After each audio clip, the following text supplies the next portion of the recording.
Let's talk about managing your movement. Introduction to FluentCRM and Fluent Forms. We're going to go in a little bit in detail. This is just one of many, and we're going to go more in depth as we go.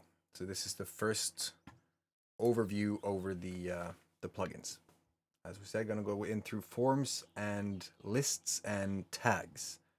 That's in terms of how you're going to be able to manage these and also how you can send emails with this afterwards. Lists and tags. Lists are rough segmentation, and a tag is a detailed segmentation. I would advise against using too many tags, and instead think about the lists as categories, like main categories, and then try to keep it as organized as possible. I'm sure people are more in tune with this than me, and I'm just going to give a precautionary disclaimer to those people who are like me, because it can get overwhelming. So lists, you go into FluentCRM and then contacts and lists. You're going to find this on the main menu inside of your WordPress panel. Then you create new lists and you name it whatever you want. You can also have an internal subtitle so that you can find it more easily later. In the back end of the forms, after we have created a list, we go into FluentCRM. Then we create a new form. You can create a blank form, or you can go in for a template or a conversational form. I'm going to go into more depth on each of these after a while. And then here, now that you've created a form, or as you go in and create the form, you can go in and be as creative as you want because there are many, many things. So you name the form, and this is also speaking from experience, name it wisely, because all of a sudden you can create some date maybe, but the same name, and you will lose it. It's hard to keep track of. You wouldn't need that many forms, but that's just an example. And then you can go in and really think about what you want that form to do, because you are able to do a lot of things. Normally, you will have a name and an email address or these fields, but you can go without them as well. There are many ways when you have a existing user to create a form that will only add to their already existing profile. So in that case, you don't need them to re-enter a name and an email and all that stuff. But we're going to go into those more creatively as we progress and as we go into creating an adventure out of these. So add a name and an email address is normally common practice. And then after that, you just be creative. Whatever you want to have of information of the user, you go ahead and do that. I'm going to also go into conditional logic on some later videos, but this is just the basics. Then here, when you have created that, you can see on the top of the screen, you'll have your short code, and you will have a few buttons that you can click on. Sorry about that. We had some visitors. On top, you can create you can go into preview design. You can find the short code. That short code is very important to remember.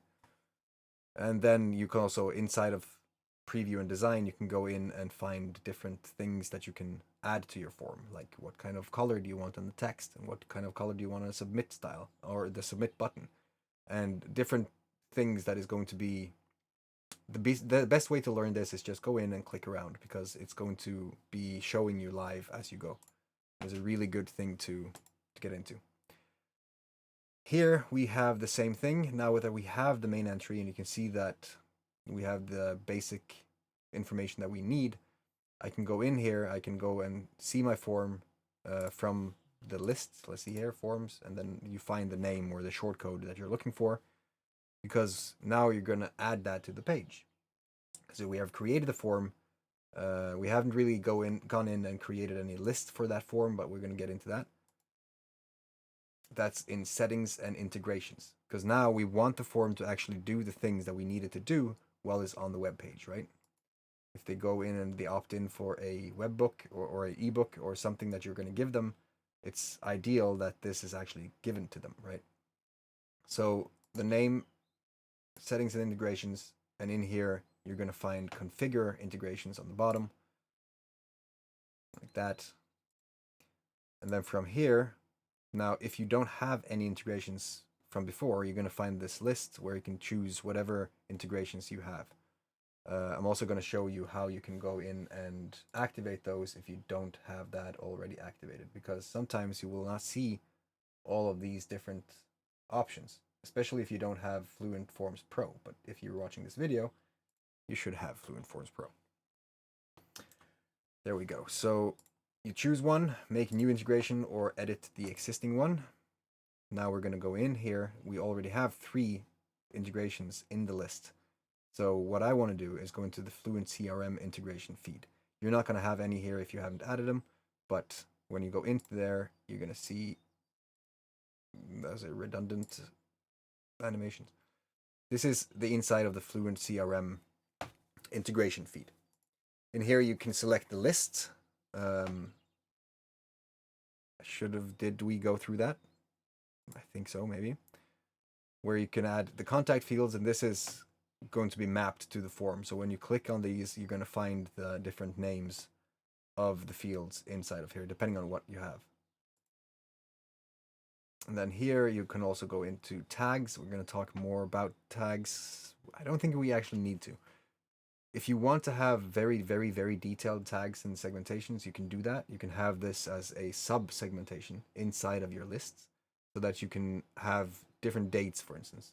Maybe one list is campaigns and you have different dates or major launches or whatever with tags so you can see where did they come from.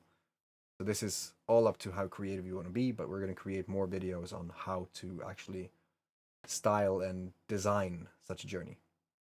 And then you go through here if it's relevant, like skip the content if it's already in this FluentCRM. Enable double opt-in. This is good for GDPR. We're going to have a different video for GDPR.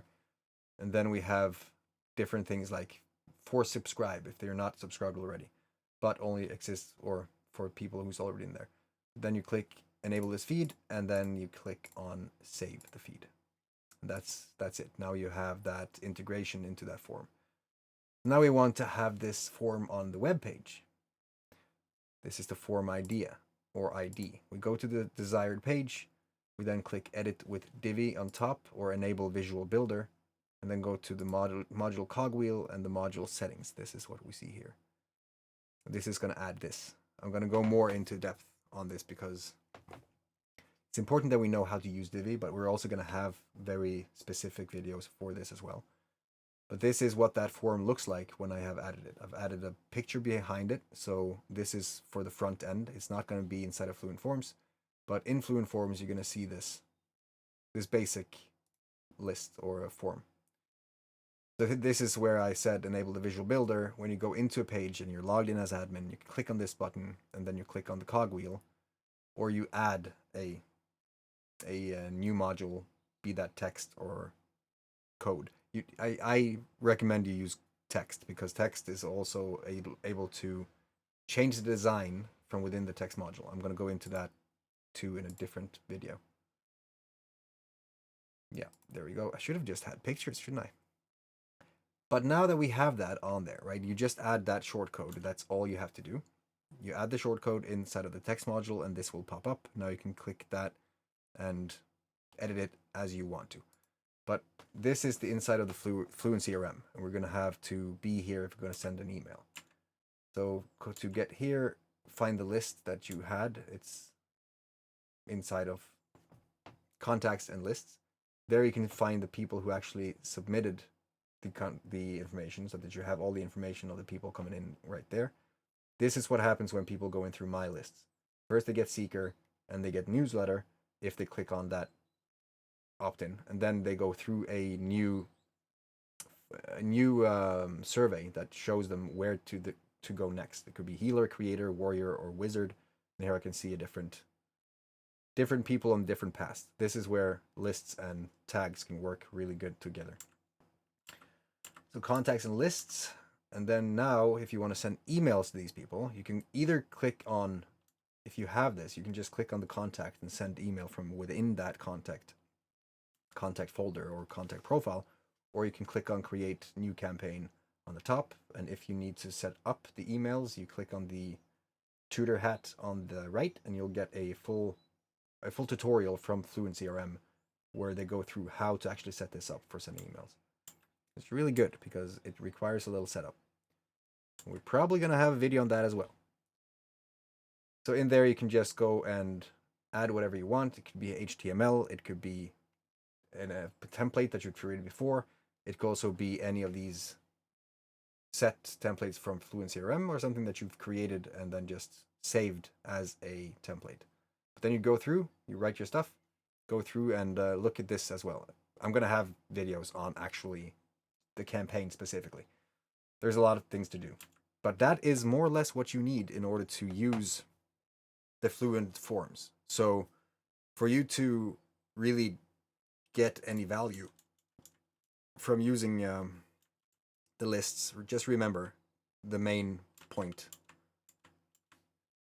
I always say that it's kind of the main thing. If you don't have any other creative things that you want to do, it's mainly lists and tags. If you have a book launch, you can just have that as a book launch list, and everyone who goes in through that form will be added to that if book launch has been added to the list that is within the Fluent CRM integration.